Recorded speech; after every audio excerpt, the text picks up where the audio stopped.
2 days away from the weekend because there's so many cool things happening in Tucson. We're going to get to your Weekender Wednesday so you can make your plans and get your tickets in just a little while. But we're going to start off with sports because Alex loves it when I start off with sports. I'm so pleased that we're actually talking about sports a lot today. But in this particular case, it has to do with hockey. And if your team loses and you're upset, well, the Philadelphia Flyers have something pretty cool in their stadium now. Yeah. Stadium, so what would you call it? Well, a rink. Well, it is a rink where they play because they skate because they're hockey. Oh, that's hockey. Okay, so you use this hockey stick in this rage room and you just go around and you just beat stuff up because you are so upset about their record. Yeah, it's called the disassembly room, which I guess is a subset of their assembly room, which is kind of like a clubhouse, I think, where fans can go and hang out. Do you know how much it is? $35. It's just $35? $35 for one person or $60 for two people, and you can go in there, you can smash TVs, dishes. I saw a ukulele in there and a lot more. And you can use other things aside from the hockey stick, like a bat and a sledgehammer. I would personally use the sledgehammer. That's so nice of them to change it up a little bit, that it doesn't have to be a hockey stick. I think that they should have, because I knew you were going to ask me, would you ever go to a rage room? I think that toddlers should have a rage room. If you have ever had a toddler or known a toddler or seen a toddler at a Target store having a bad day, you know what I'm talking about. They need little toddler mini rage rooms. It's true. You know? Adults could use some rage rooms too. I think there's one in Tucson. I do. I think it's on Broadway. I forget what it's called. Maybe it's just called Rage Room. But we're not an advertisement, but you should go. If you're upset, go. Do a favor to your coworkers. If you're having a bad day, just check yourself into a little rage room. Yeah, and I found out something today because I'm still learning a lot more about sports. We joke that I love sports, but the truth is it's quite the opposite. But I'm learning more. You are. And I learned today that the Cincinnati Bengals are the worst team in the FNS. wait, here NFL. We go. In the NBA? No.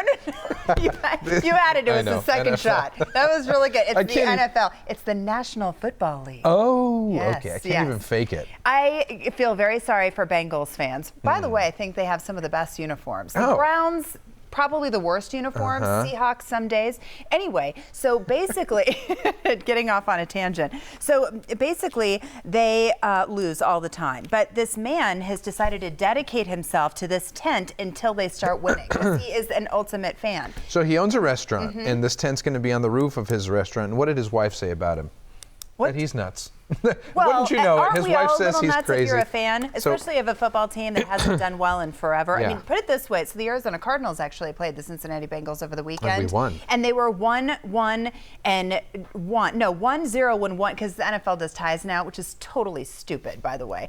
Anyway, if you want your team to win, just play the Bengals. So this guy's going to stay there until his team wins, which means he could be there till Thanksgiving. But he lives on top of a restaurant he owns, so he'll have his people bring him food. The Cards were 1-3-1. Sorry about that. So basically, they were 0-3 is what. So win-loss. So basically, they have a win now. Okay. Thank God I'm trying to keep you updated on this stuff so you can have conversations with other people. So we should mute our phones. Can we talk about the superstitious stuff first? Should we get to that? Research. Yeah, let's do it. Okay, really quickly. So the Arizona Diamondbacks, so they had this Finley, right? Was it Finley? Yeah, Finley. So all these different things that they do. He had to hold minerals in his hand before the game. He was really successful. So apparently the minerals worked. You know Tiger Woods, he always wears the red shirt, which is awesome. Again, like a little bit of a superstition.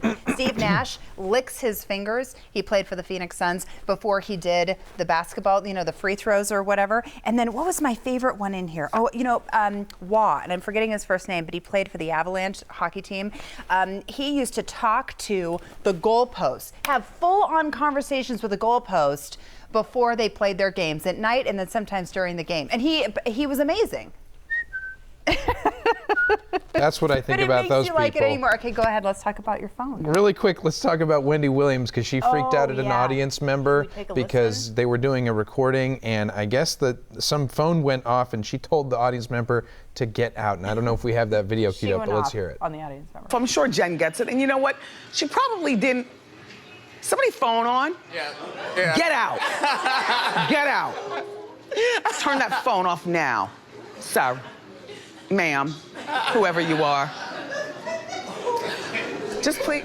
There you go. So people are laughing. Got a little bit of an insight into that temper there. She was really actually upset, I think. But then genuinely, yes. She retracted it a little bit. So anyway, Just want to leave you with that. Great show coming up. It is a great way to send people off into some commercials. Welcome to The Blend.